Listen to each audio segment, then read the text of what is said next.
देखो, जब दूसरा गोलमेज सम्मेलन असफल हो गया, गांधी जी वापस आए भारत। लॉर्ड वेलिंगटन जो तत्कालीन वायसराय थे उनसे मिलना चाहा, वेलिंगटन ने मिलने से मना कर दिया, तो उन्होंने द्वितीय सविनय अवज्ञा शुरू कर दिया। किस तारीख को? 4 जनवरी 1932 को।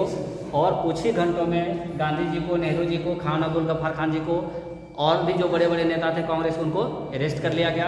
गांधी जी को पूना के यरवदा जेल में रखा गया और यही यरवदा जेल में जो सांप्रदायिक पंचायत लागू किया गया था मैकडोनाल्ड के द्वारा 16 अगस्त 1932 का, उसके विरोध में गांधी जी ने 20 सितंबर 1932 ईस्वी को क्या किया?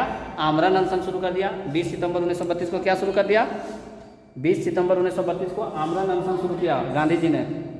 कहाँ? पूना का यरवदा जेल में 20 सितंबर 1932 को आमरण अनशन शुरू कर दिया।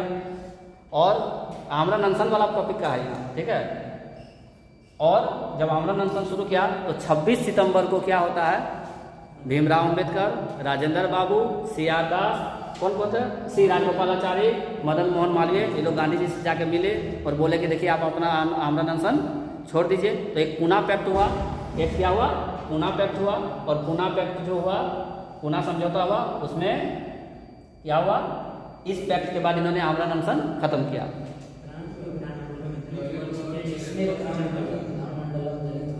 हाँ, उसके बाद क्या हुआ था पॉइंट कि जो चेंज हुआ, नियम चेंज हुआ, उसमें क्या कहा गया? जो दलित वर्ग के लिए 71 सीट का रिजर्वेशन दिया गया था, ठीक है, इसमें सांप्रदायिक पंचायत में, उसको बदल करके क्या कर दिया? 148 सीट पर रिजर्वेशन मिला दलित वर्ग को। और साथ ही साथ जो केंद्रीय विधानमंडल है, प्रांतीय विधानमंडल में 148 और केंद्रीय विधानमंडल में 18% सीट रिजर्वेशन दिया गया। किसको? दलित वर्ग को। तो ये हुआ पूना पैक्ट।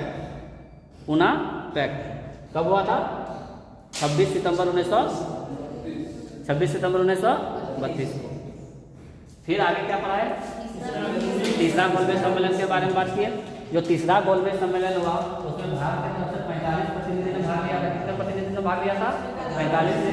लेकिन कांग्रेस का कोई भी प्रतिनिधि शामिल नहीं था। यानी जो 3 गोलमेज सम्मेलन हुआ, कितना गोलमेज सम्मेलन हुआ? 3, 1930 में, 1931 में और 1932 में। ये तीनों गोलमेज सम्मेलन में से 2 लोग, एक भीमराव अंबेडकर और सप्रू, कौन सप्रू? तेज बहादुर सप्रू। ये दोनों लोग जो ऐसे थे, तीनों में भाग लिए थे, तीनों गोलमेज सम्मेलन में भाग लिए थे।